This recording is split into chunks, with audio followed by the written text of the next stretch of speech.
So we've got another group of ladies that are going to join us today who are all brilliant leaders in their field. Major General Kim Crider, Right. U.S. Space Force retired, will be joining us to moderate that. I'm not sure if she's with us yet or not. If she's not, I'll be very honored to make the introductions to these brilliant Fill her space. brilliant leaders that we've got showing up. Yeah, I'll try to fill her shoes if I can. So with that, let's go ahead and bring everybody up. They're going to talk about the commercial innovation and advancement in the defense of space. And we've got a really great, broad set of leaders with different backgrounds that are all related to technology, advanced technologies, space, et cetera. And we have Laura Knausenberger, the Chief Information Officer of the Air Force. We have Erin Miller, who is the leader of the Space ISAC. We have, let's see, we got Dr. Lisa Costa with Space Force, with innovation and science and technology there. See, I've got two Laurens, I'm sorry, and Dr. Lindsay Millard. Dr. Lindsay, wonderful to have you all here. So if we could, I'd love for you guys to kind of start around. Maybe Major General Kim Crider could introduce everybody and have them all talk a little bit about themselves, et cetera, and then you guys have a wonderful conversation. And Major General Crider, I want to thank you for doing this. It's really, really much greatly appreciated. Oh, you're sure welcome. Thank you so much for having us. This is really an exciting panel that we're going to have here today, and I'm so thrilled to be here with all of you and to welcome all of my friends that are going to be joining us here for this conversation. Let me go ahead and get us started. Okay, so I think many of the folks out there know me, but I'm going to go ahead and introduce myself briefly, and then I'll ask my panel members to introduce themselves. So welcome, everybody. I am Kim Crider. I am a senior counselor at the Cohen Group these days, where I advise clients on technology innovation, cybersecurity, and space.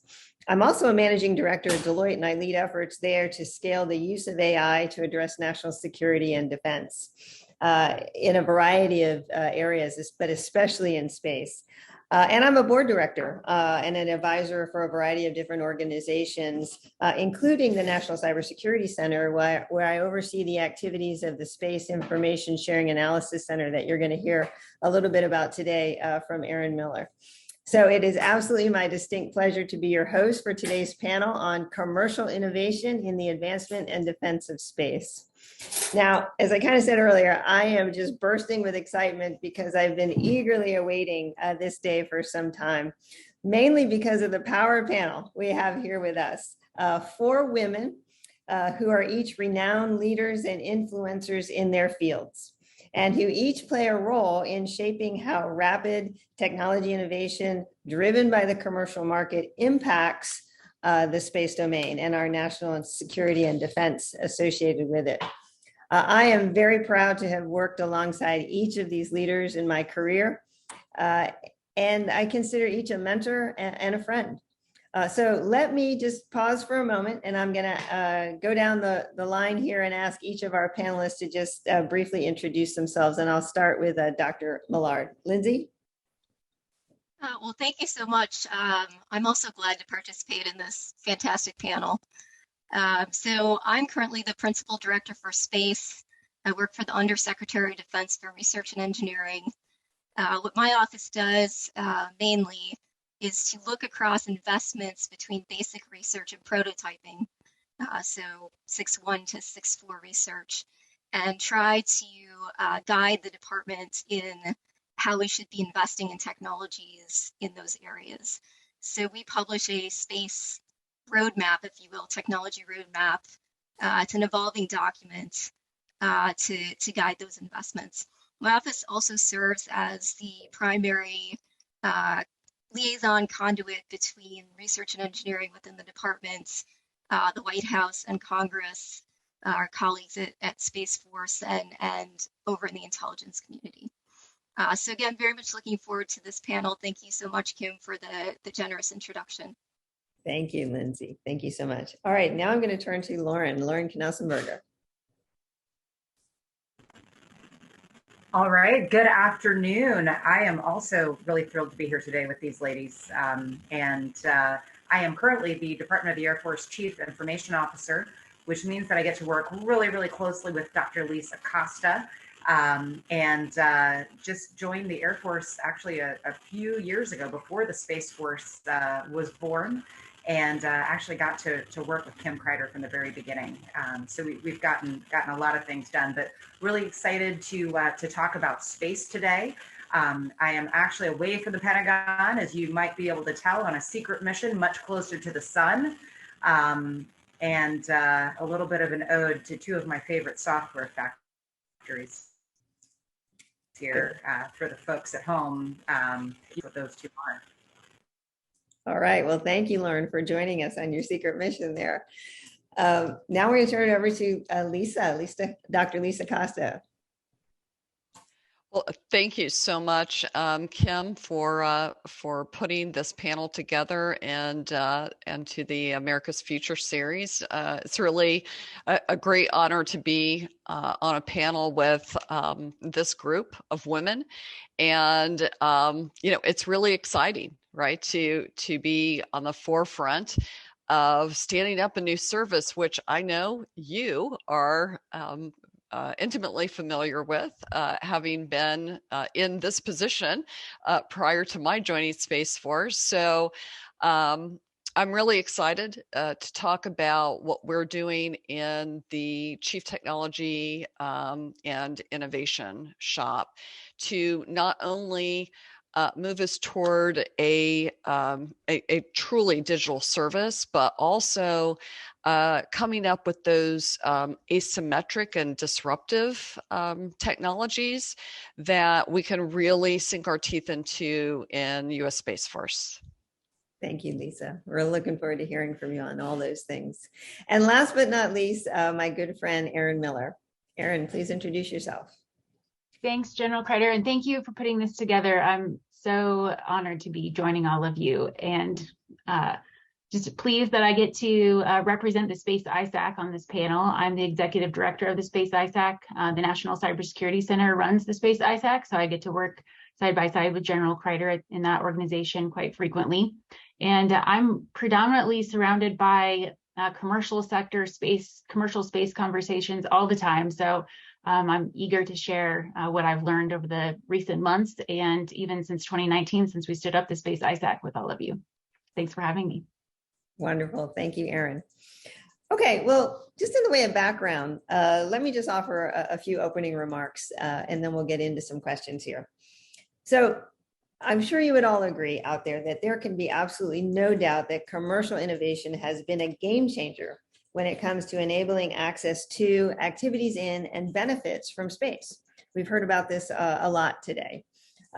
Fueled by the rapid advancements in technologies to enable rapid, responsive, and reusable launch, which we're all familiar with. We've been seeing this happen real time, most recently with the most recent Virgin Orbit straight up launch.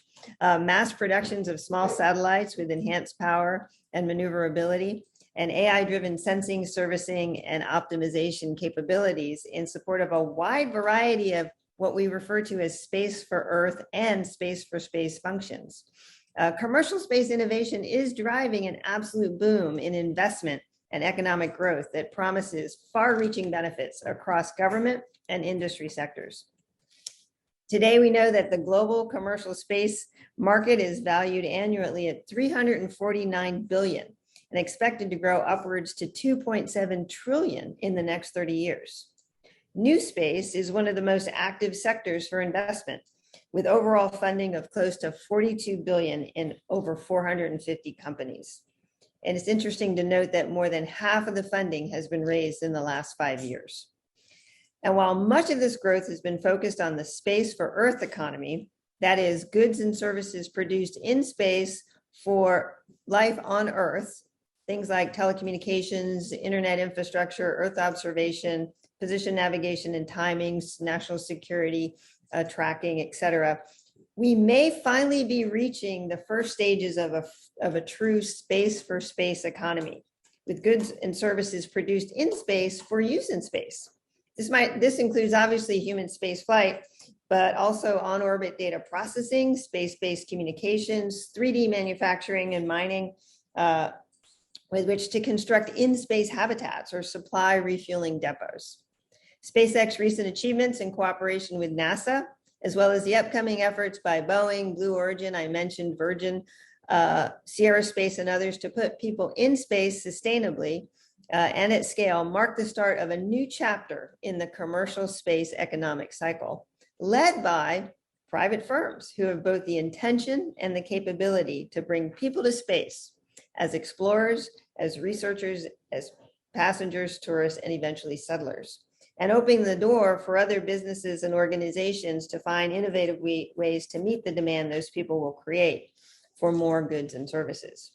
So to be sure, when it comes to national security, the disruptions from commercial innovation on Space for Earth and this new burgeoning Space for Space set of capabilities have been equally profound, and most surely will continue to be so, with both positive and negative implications. So that's what we want to sort of talk about today, is with all of this going on in space and the commercial market driving so much innovation and so much excitement and so much opportunity for growth, both Space for Earth, Space for Space. What are the national security opportunities that can be leveraged here? And what are some of the challenges that we've got to be able to address when we think about commercial innovation? So I'm going to turn to our panelists and let's explore this in a little bit more detail. And I'm going to start back at the top with Dr. Millard. Lindsay, I'll ask you to start us off with your thoughts on a two-part question. As the Principal Director for Space, you mentioned you oversee efforts by the department to make better use of space for our nation's defense. What opportunities do you see for commercial innovation in this endeavor? And what steps is the department taking to foster an environment for these opportunities to emerge and flourish? All right, thank you. To your point, commercial space, the market impact to national security and defense is undeniable. And it's impossible to disconnect tech investment from the mission areas the department wants to achieve, for example, deterrence and resilience. And so I'm going to take a few minutes to just very carefully talk on how commercial can contribute and is contributing to that. And then I'll address how the department might be able to do a bit better, which we certainly can do. I want to start out with the Russian invasion of Ukraine, because I think this is a great example of how commercial helped with resilience and deterrence. Even before the Russian military forces crossed into Ukraine, private companies were using data from satellites and other technologies to closely monitor events on the ground. And the key thing is they were publishing that imagery in open sources and enabling facts to be disseminated. So they were telling truth to the world in a way that the department has a harder time doing because of the way that we classify and work with the world. That's not a bad thing, it's just different, but commercial was incredibly enabling there. The ability to monitor anywhere in the world, day, night, all weather, all conditions, is an area where commercial industry is gaining access and influence, where historically this was exclusive to military and intelligence communities. Commercial providers of satellites can see more than just military activities in the Ukraine, of course, and Russia and beyond. This accurate and trusted global data can help expose potential cases of humanitarian violations, war crimes. The power of commercial data, especially unclassified data, is a force multiplier for the Pentagon to build coalitions, public sentiment, and again, back to this aspect of deterrence. With rising threats and, of course, our increasing dependence on space-based systems, goes to the previous speaker, the department's space strategy is shifting to accelerate incorporation of dual-use space capabilities, so both government and commercial. Undersecretary Hsu, with the agencies that work under her, DARPA, MDA, SDA, DIU, are all executing programs with industry and our international colleagues. And it doesn't stop within our organization. Obviously, that's across the Department of Defense. And I know we'll hear more about that later today. So we are championing the shift to focus on commercial augmentation and government partnerships with the private sector. That includes, on a side note, working with banks and VC investments and helping them to know what the priorities of the department might be. We're asking for early and often adoption of commercial providers as key stakeholders of our critical mission areas. So intelligence, surveillance, reconnaissance, space domain awareness, SATCOM, and others, while we're looking and trying to address these barriers for implementation. And we recognize there are many barriers right now within DoD. We're trying to, we think we have the best commercial innovation. We're faster and better than the rest of the world.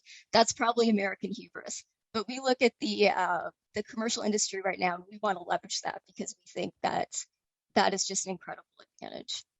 A critical step, we think, to implement this is to train like you fly. So we think we need to try to leverage commercial no differently than that. So what I mean by that is we want to try to acquire and use commercial services during peacetime to become a predictable, potentially premium customer. The U.S. would be the customer for priority, dedicated, and trusted services, right? So we want to make sure that we know how to work with commercial now, so when we need them in the future, everything is in place to utilize them during a contingency. I'm working in the department to, make sure that folks understand that commercial solutions can be reliable and dependable. In some situations, the barrier for commercial solutions can be cultural.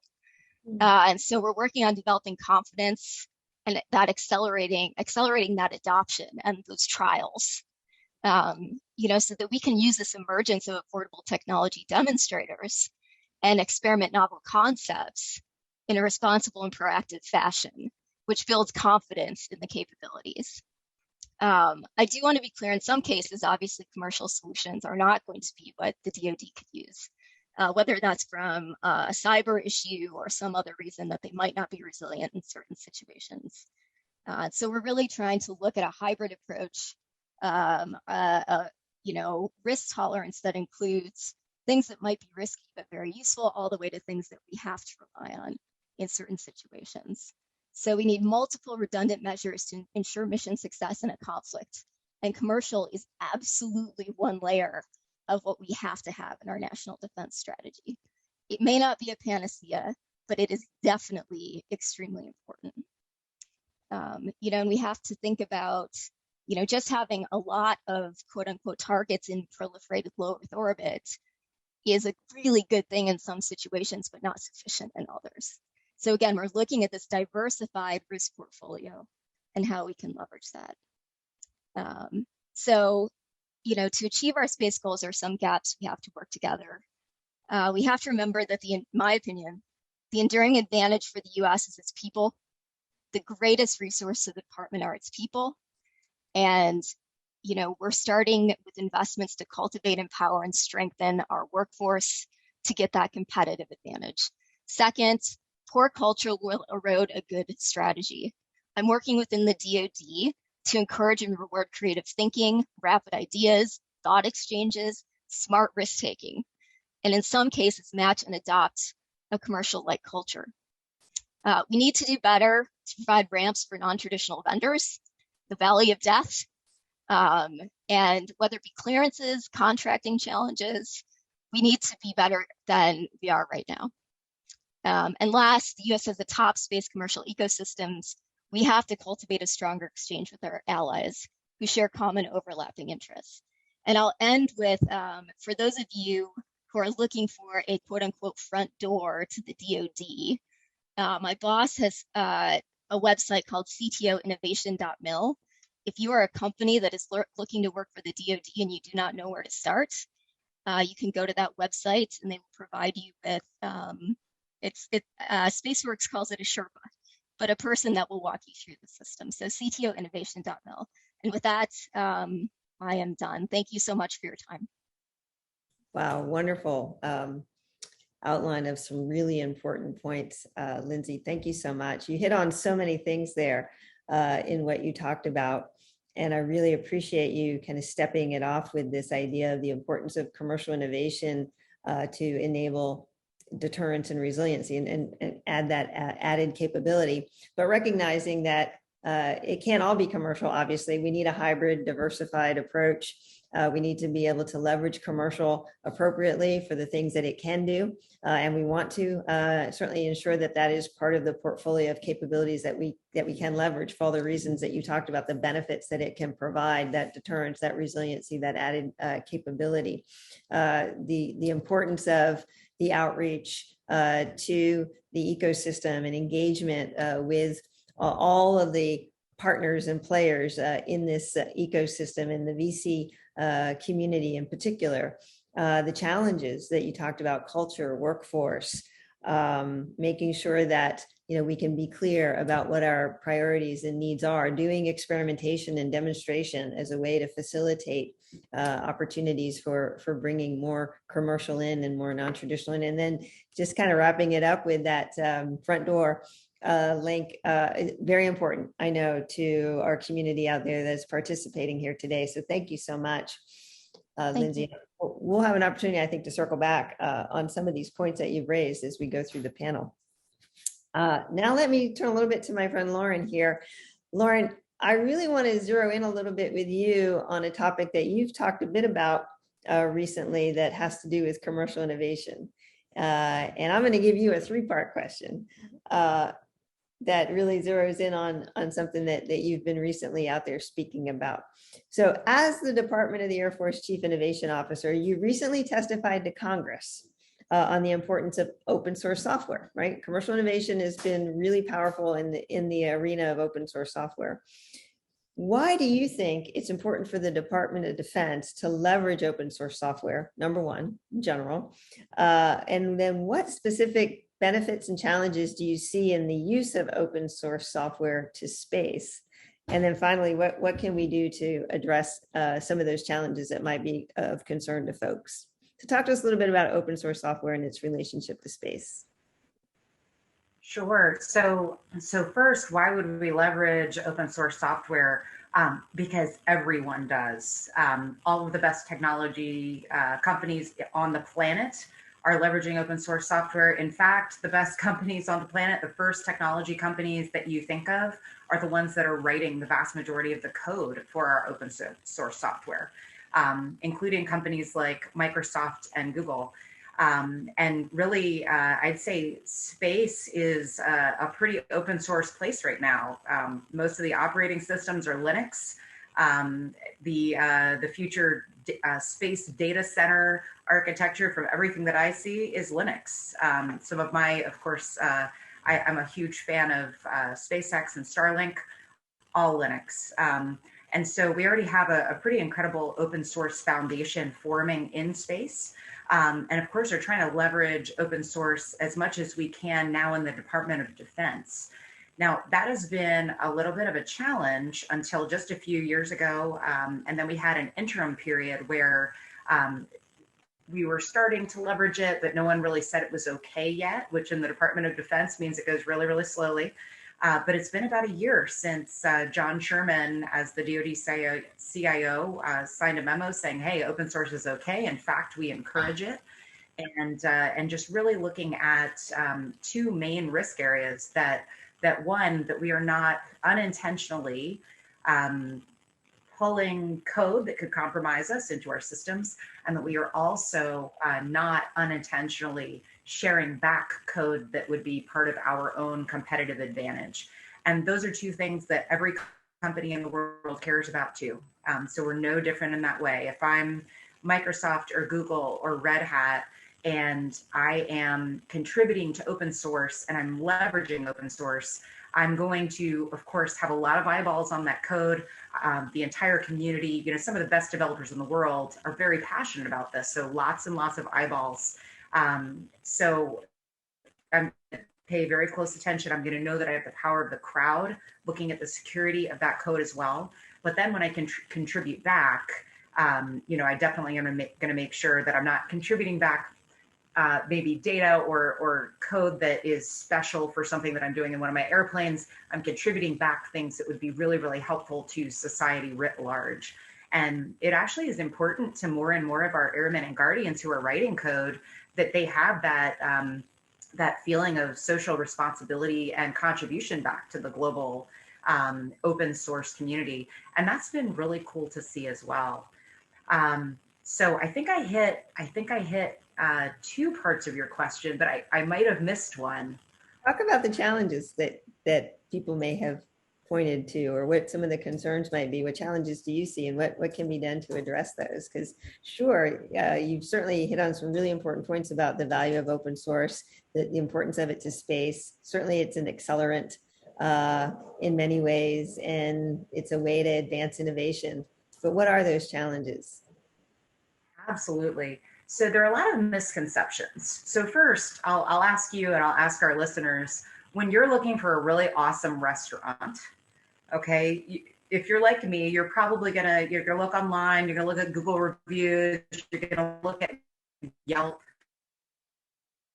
If you see a place that has like 4, probably gonna trust it a little bit more than the place that has 3 5-star reviews, maybe not written so well, you know, maybe they seem a little too familiar to the restaurant, or maybe it's all of the reviews are 3 years old.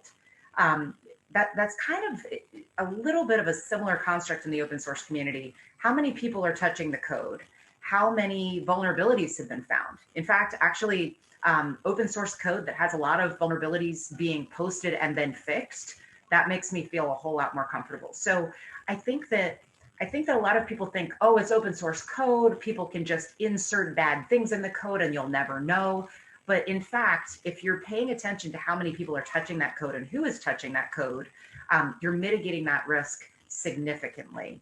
The other thing that we're doing is we're leveraging things like Iron Bank, which is one of the core capabilities of Platform One, to containerize some of that open source code. And so we're able to create a container for a library, for a function, for an entire service that we need to use.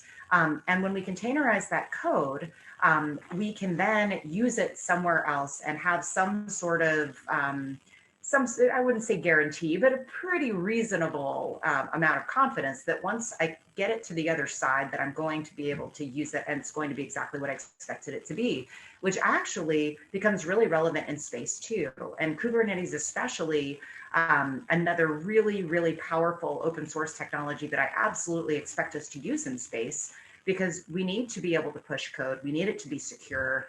Containerizing our code and being able to push code into space, leveraging Kubernetes is going to be really huge. So really, I just see open source as a whole way for the community to contribute. Again, it is some of the best code in the world. We do have to get past some of the misconceptions. Oh, it's less secure. It's just not. In my humble opinion, it is absolutely just not less secure. It is more secure inherently, as long as you're not using that code that was maybe only touched by 3 people and perhaps not from sources that I would trust. Great, wonderful. Well, thank you so much, Lauren, for giving us that perspective. And as you pointed out, I mean, certainly the use of open source software is an important part of rapid development of space innovation. We've got to be able to rapidly innovate capabilities for space, from space to space. And that development is going to be based on software. A good portion of that software may very well be open source, so that we can accelerate the advancement of that innovation. And as you point out, certainly having it open source gives an opportunity for more eyes on those products before they're used, for folks to point out challenges and vulnerabilities, to share those insights, and to be able to reuse code in ways that get the process of developing innovation going faster. And everything about getting things into space faster is going to help us overall. So that's wonderful. Thank you so much. Now let me turn to Lisa, Dr. Costa. You've taken on the role of the Space Force Chief Technology Innovation Officer, and it's certainly been my joy to have watched you emerge into this role and taken this Space Force office further than I did, and moving it in all kinds of new directions. Let me ask you, with respect to some of the things that have been talked about here already from Lindsay and Lauren, and the larger context that I set for Space for Earth and Space for Space, what kinds of commercial space innovations are you most excited about in advancing U.S. military space capabilities? And how do you see the Space Force leveraging those innovations?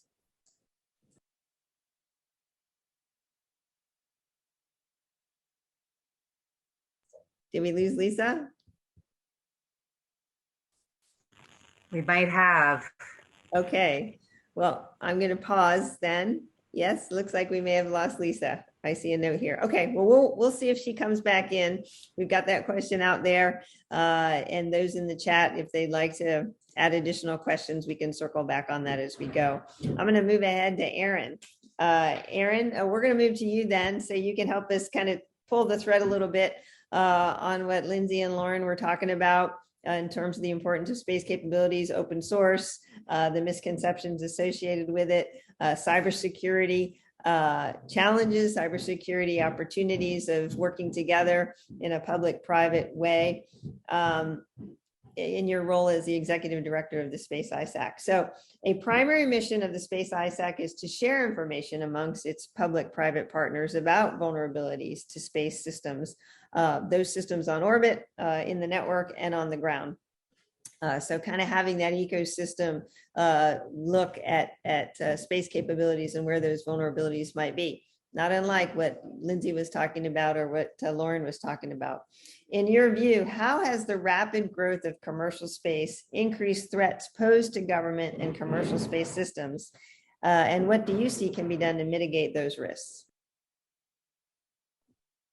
Yeah, thanks. I'm going to tag on a little bit to what Dr. Millard said earlier. I think you pointed out that we do see an increase in proliferated LEO, and that's contributing greatly to our environment that we experience now.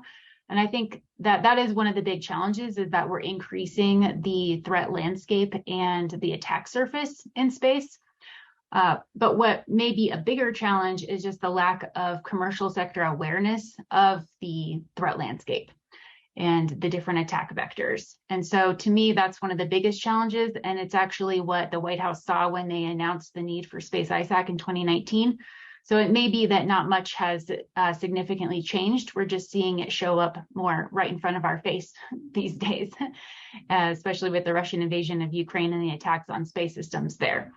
So I think that what we really need to do is start recognizing that we have this huge interconnected system, and a big portion of it is in space, some of it's space systems on the ground, and we're using it for critical infrastructure and the services that come along with it. And then, as General Crider, you mentioned, we're going to start doing space for space sake. We're moving that direction rapidly. And so my question that occurred to me when you're pointing that out is that we should also be asking, what are the dependencies that we're going to create by expanding into space? So we're going to have critical infrastructure that we're actually, and services that we're relying on in space, just like how we have on Earth. So we've already mapped all of the space systems to a dependency on the 16 critical infrastructures on Earth. What about in space? So, you know, there's a lot of benefit to using the ISAC model to help address this, because it is a public-private sector approach. And so inherently we're able to come together, and that's what other critical infrastructures do. The sectors like water or electricity or aviation, they're using this public-private model to be able to share information that maybe we would have traditionally considered classified, but now it originates with the commercial sector. And so having it originate with the commercial sector, having it be open source information, whatever it may be, then that allows us to share that information across a whole wide variety of companies that are getting into the industry, or they're already in the industry of doing business in space or space on Earth. ISACs are especially known for their ability to prepare for and respond to vulnerabilities, incidents, and threats. And so we have a watch center that we're building right now, and our approach to building that watch center is to have the commercial sector identify threat scenarios, and then identify data sets that will go to inform those threat scenarios, and assign analysts to work in the watch center to be able to serve the whole space sector for the decades to come to address this issue that we're talking about today. And this was called attention to originally in PPD 21, which was like 25 years ago now. But as things continue to evolve, this model has proven that it's valuable and it's working to raise our community defense. And so SPD 5 actually pointed out the need to collaborate in an ISAC model for the space sector. And at that point in time, we had just done a government forum where we had industry, our board of directors from Space ISAC, and the government partners come together to have this same discussion. So SPD 5 was really codifying that. So, to kind of wrap up here, then I just want to point out that the Space ISAC Watch Center will address commercial, international defense, small business, startups, and the supply chain. So we're looking at all those different elements that the ladies on this panel have called attention to that need to be addressed. And outside of the Watch Center, we're also building towards having a vulnerability lab so that we can do commercial testing in a community type fashion. That's really the difference here, is bringing the community together. And so the challenge that we face is that there is no current place where you could go to have the commercial sector have access to testing of their space systems before deployment. And that's what we hope this lab serves as. Wonderful. Thank you so much, Erin. Appreciate that rundown and background on Space ISAC. So I see we have Dr. Costa back. We lost you there for a minute, Lisa. I don't know if you heard my question, but I'm going to go ahead and repeat it. With respect to the space for space or space for Earth kinds of capabilities that we see rapidly emerging from the commercial market, what kinds of capabilities are you most excited about in your role as a CTIO for the U.S. Space Force? And how is Space Force going to try to leverage some of these capabilities? Yeah, that's a great question, Kim, and thank you so much. Yeah, I apologize for dropping off there temporarily. I think you did a great job in outlining the incredible innovation that's going on in space. I mean, it is mind-boggling to see the amount of money, innovation, and just sheer collaboration going on across the space sector for numerous reasons, right? You've got biological testing for new drugs, you've got communications testing, et cetera. So it's just really a rich environment. I'm particularly wanting to use and leverage infrastructure for Space Force. I don't expect DoD to be at the forefront of putting infrastructure into space, meaning that, cloud compute, computation, storage, being able to perform really computationally heavy AI in space without having to download data to ground stations. I want to take advantage of industry's investment in putting infrastructure into space. And I think they're doing a great job of looking at, multi-orbit, quote, cloud in space, et cetera. And by the way, I think what Ms. Knausenberger is doing, I think Lauren is really blazing the path for how we're going to take advantage of a lot of that commercial capability, because open source is exactly where it's at, right?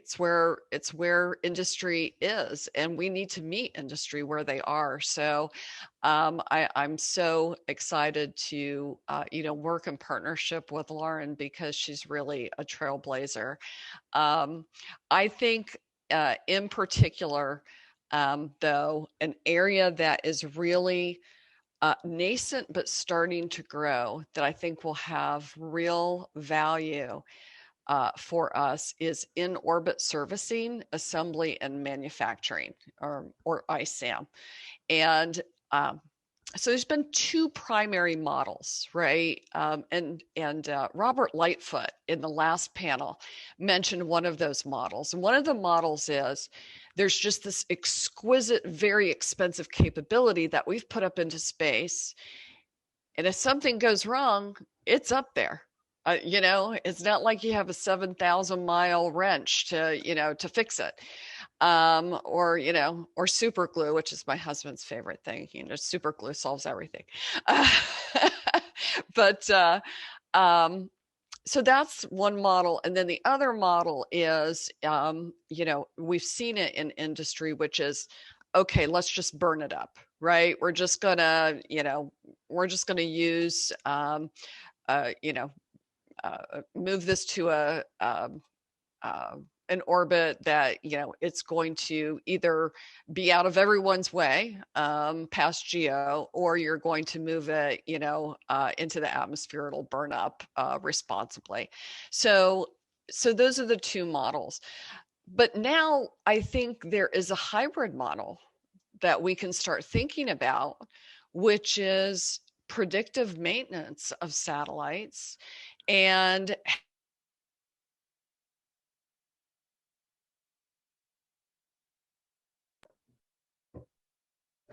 We might have frozen Dr. Costa. Can you all hear me? I think I see others moving. Lauren, do I have a sound check with you? You do, and it looks like she's at the Pentagon, so I have to point right at myself. Right, that infrastructure challenge. the Oh, do we have it back? Can you hear me? Oh, you couldn't hear me? We got, you're breaking up. We lost it. No, maybe 2 seconds. Okay, well, I am, just trust me that it was exquisite. There you go. We heard you say predictive maintenance, and I thought that was brilliant. So talk a little bit more about predictive maintenance, the hybrid model, right? Of not just putting everything up there and waiting for it to fail and burn up, or not being able to actually maintain it very well. What is the predictive maintenance piece that you're thinking of? So I think it's crawl, walk, run, and predictive maintenance, first and foremost can be about fixing something that might be broken. Second, it might be adding a capability. There is this construct that says, okay, it's like a software-defined radio, right? It can do many things that I didn't really envision it originally doing, but I can now define it through software firmware updates, right?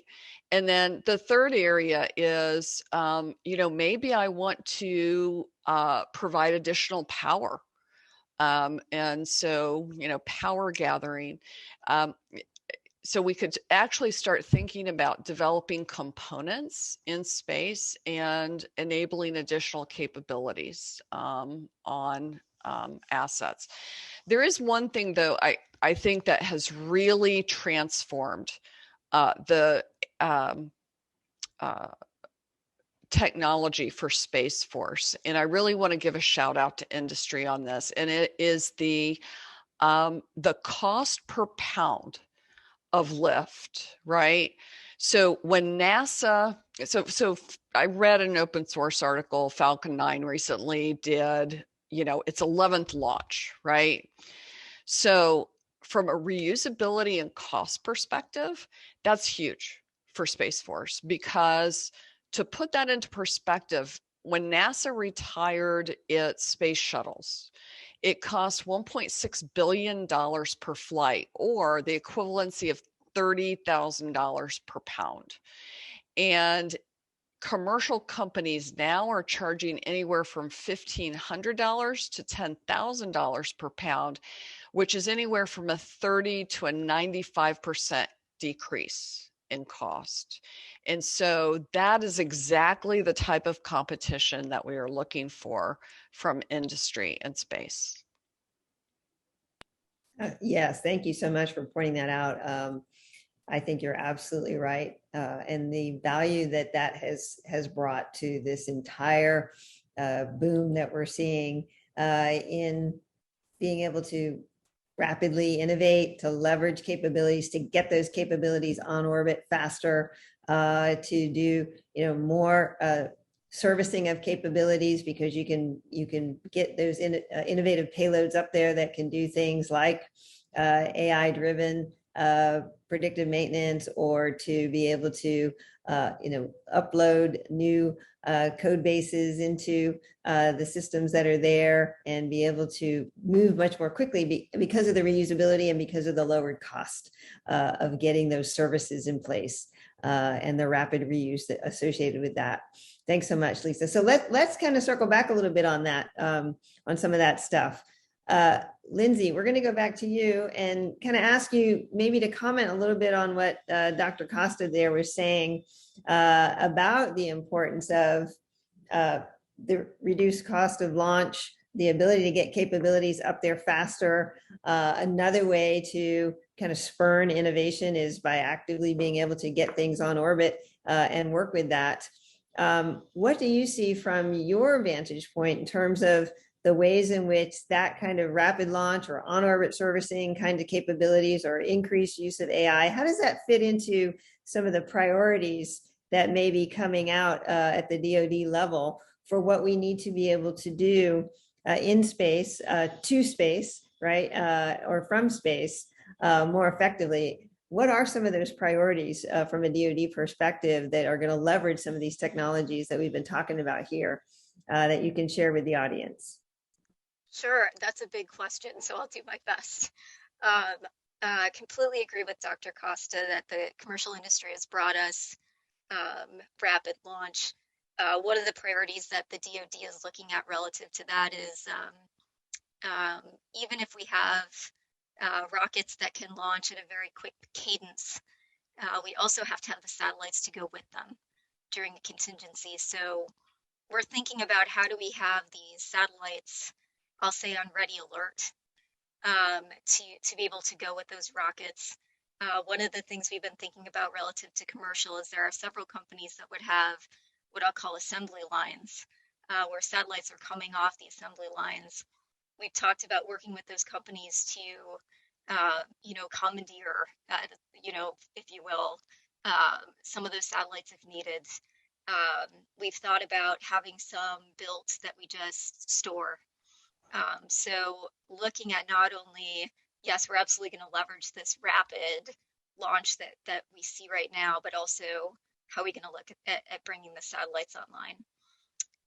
Relative to AI ML, that's a huge priority for us. And there are about 6 priorities that that I have in the roadmap right now, just to narrow the scope, and AI ML is one of them. I think that term covers all manner of evil, and I mean that in a good way. But what we're looking at is how do we balance compute on the ground versus compute at the edge? And what I mean by that is, what do we leverage our incredible cloud architectures that we have on the ground to inform what is a relatively minuscule amount of compute power that we have right now on orbit? And just like the other panelists said, trusting our ability to flash an FPGA on orbit and not have that brick the bird is also something that we're looking at. So what is the balance between what we do on the ground versus on orbit, and how do we make sure that we can accurately update that on orbit if our mission changes for a particular satellite? The other areas that we're looking at, we're looking into cislunar and what we should be doing there technology-wise. We're looking into space control, what we should be doing there technology-wise. How we can support NASA when we think about on-orbit servicing and maintenance. We think there is a sweet spot for that. There are going to be small satellites that are less expensive that you just probably relaunch rather than fix. And then there are going to be very exquisite satellites where you want to think about fixing them with some sort of on-orbit capability and everything in between. So we think there's a use for ISAM. It's not a panacea again, but we're definitely looking at that. And the final one I'll highlight is debris mitigation. So I think we're in violent agreement. That's the bottom line. What was the final one? I'm sorry. Debris mitigation. Debris mitigation. Absolutely. Yes. Yeah, a really important challenge that has to be addressed. So that is a DoD priority. Thank you so much for sharing that. Lisa, let's circle back, because I see a question in the chat that I wanted to pick up on for you. directly related to points you were making, and then what Dr. Millard was saying about edge computing in space. The specific question, what is Dr. Costa's thinking about edge computing in space from the standpoint of the Space Force? So, fundamentally, I would like to use edge-based devices to do most of our AI compute. Now, you have to remember that most assets that we've put up into space don't have the storage nor the compute power. So you still have to move that data to algorithms, but I would like to not have to do it on the ground, right? And then have to, move everything up. And Dr. Millard is exactly right, though. You have to figure out what makes the right sense balance-wise, because some of that's going to be more batch, some of that's going to be more near real time. And so I think there's a lot of work that needs to be done to figure that out. But, I also, though, like to say that, my definition of edge sometimes is very different from other people.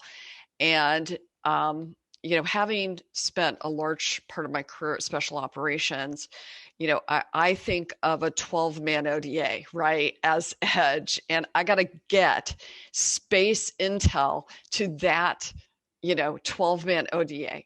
And so how do I do that? And then how do I make sure that 12-man ODA, that the exquisite knowledge that they have just obtained gets transferred to the right people? And so, I think that's really key. It's a large part of what all of us are working, and Lauren in particular in JADC2 and ABMS, really those connection points. So yeah, I think it's really important. And it's something that we will continue to work over the following years. Wonderful. Thank you very much, Lisa.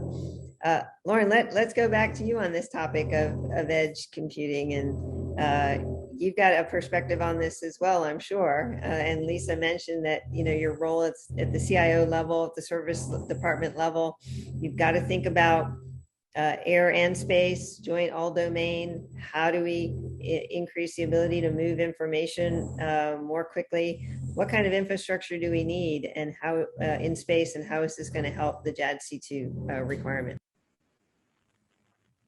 Absolutely. So, first, personally, I think space is absolutely critical to JADC2, and way more, especially space comm, than we have today. There are so many comm challenges that we have today that I think if we really are strategic and are able to execute well, it just won't be a thing in the very near future. Once upon a time, to leverage space technology, and this wasn't that long ago, but it was so much more expensive. You had to be near a ground station. I believe by the end of this year, some of the commercial companies will be able to run transport specifically across space without hitting the ground, except for the initial up and down point anywhere in the world. And that is really, really exciting. Being able to do that also air to space to ground, air to space and back to air. These are things that that space transport layer are going to help so much. In some ways has been the ultimate edge domain, because the comms historically have been so slow and so small back and forth that you have to be able to do what you need to do where you are.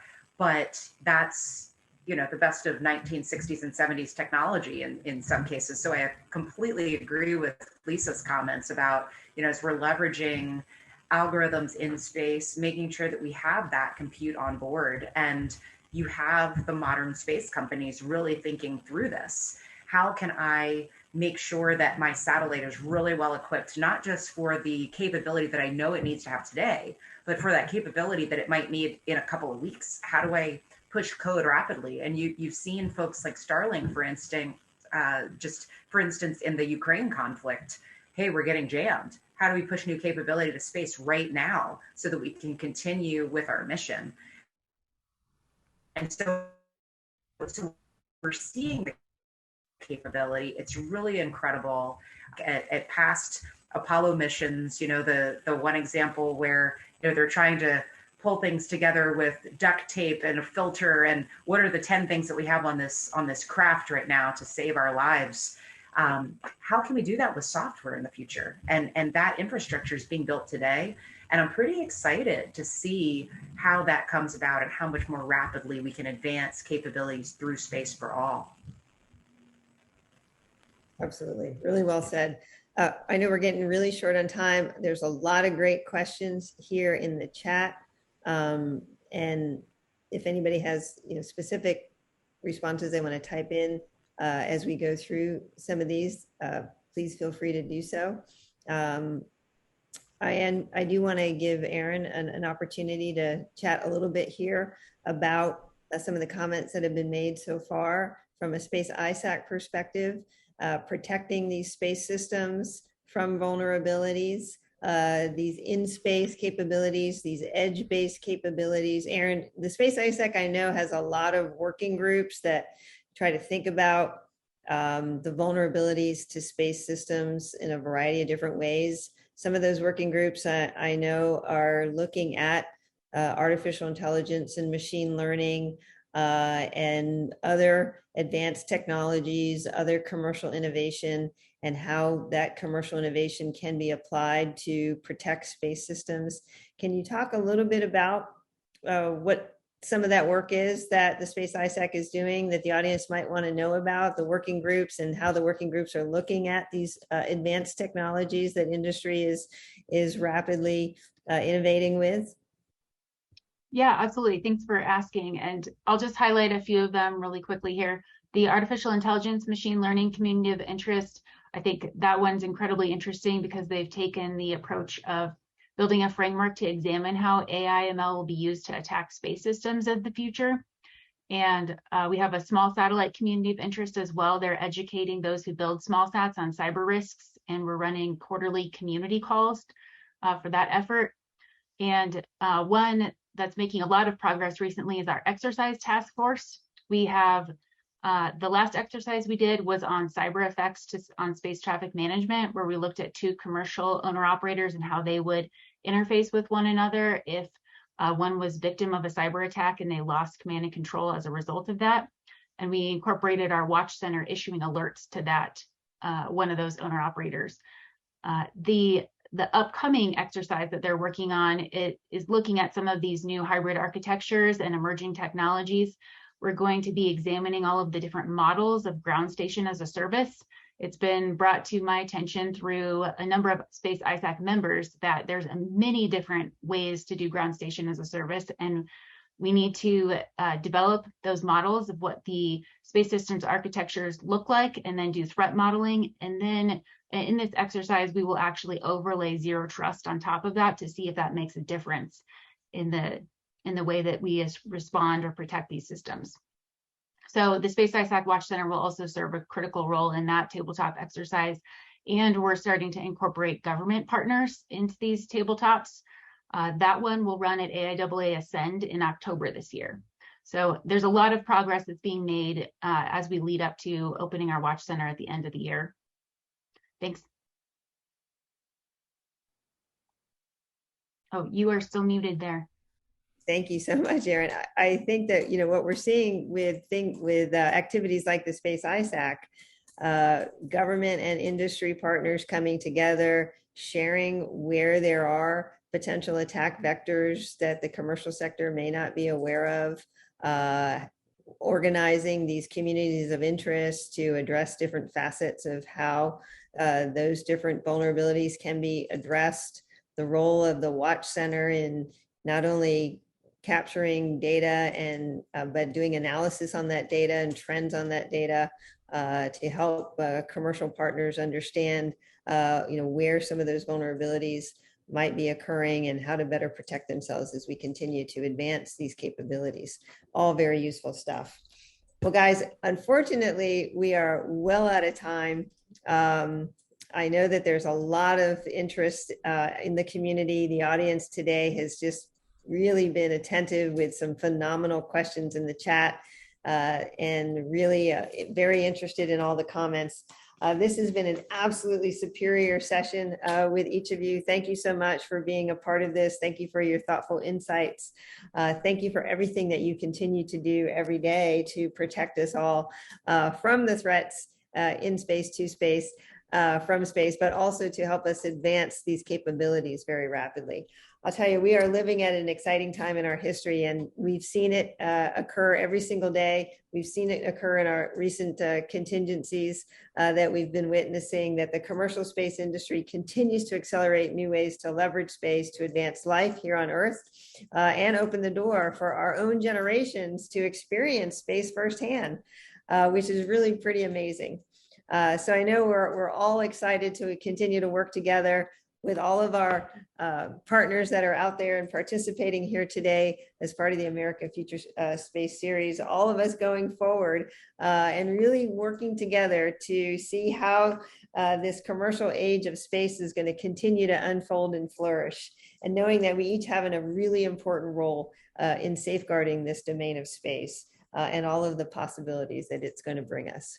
Thank you again, all of you, for being a part of our session today. It's been my absolute pleasure to see you, and I look forward to seeing you again soon.